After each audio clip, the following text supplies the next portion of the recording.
ஒரு பசுமை நிரம்பிய காட்டின் நடுவில் பாபி என்ற சிறிய புலிக்குட்டி மகிழ்ச்சியாக வாழ்ந்து வந்தது. பறவைகள் ஒலி செய்யும் காடுகளில் பறவைகளையும் வண்டுகளையும் துரத்தி விளையாடும் பாபிக்கு வாழ்க்கை மிகவும் சாந்தமாகவும் மகிழ்ச்சியாகவும் இருந்தது. ஒரு நாள் வழக்கத்தை விட தூரமாக நடந்து சென்றபோது பாபி காட்டின் கடைசி மூலையில் ஒரு பெரிய கிணறைக் கண்டது. அந்த கிணறு மிகவும் மர்மமாகவும் அழகாகவும் இருந்தது.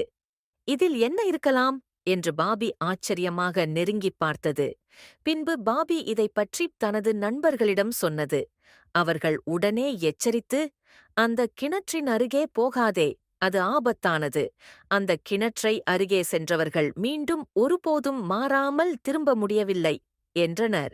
நண்பர்களின் வார்த்தைகள் பாபியின் ஆர்வத்தை மேலும் தூண்டின.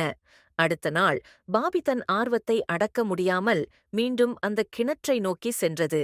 கிணற்றில் விழுந்து நீரை பார்த்தபோது திடீரென மற்றொரு புலி பாபியை நேரில் பார்த்தது போல தோன்றியது. அதன் கண்கள் கூர்மையாகவும் பயமாகவும் இருந்தது. இதைப் பார்த்து பாபி அஞ்சி ஓடிவிட்டது. அந்த கிணற்றில் இன்னொரு புலி இருக்கிறது என தனக்குள் நினைத்துக் கொண்டது. அதிக அச்சத்துடன் பாபி தன் தந்தையிடம் சென்றது. இதை முழுமையாக சொன்னபோது தந்தை சிரித்து, அது நீதான் பாபி, நீ நீரின் பிரதிபலிப்பைக் கண்டாய், தைரியமாக திரும்பி சென்று இதை உணர்ந்து கொள் என்று அறிவுரை கூறினார். தந்தையின் வார்த்தைகளால் தைரியமடைந்த பாபி மீண்டும் அந்த கிணற்றை நோக்கி சென்று தன் பிரதிபலிப்பை பார்த்தது. இப்போது அது அஞ்சி ஓடவில்லை, மாறாக தனது பிரதிபலிப்புடன் விளையாடத் தொடங்கியது. இதனால் உண்மையை புரிந்து கொண்ட பாபி தன் பயத்தை முறியடித்து தைரியத்தை வளர்த்துக் கொண்டது. அந்த நாள் முதல் பாபி ஒரு சிறிய புலிக்குட்டியிலிருந்து ஒரு தைரியமான பெரிய புலியாக மாறியது. அது காட்டில் தன்னம்பிக்கையுடன் நடந்து சென்றது.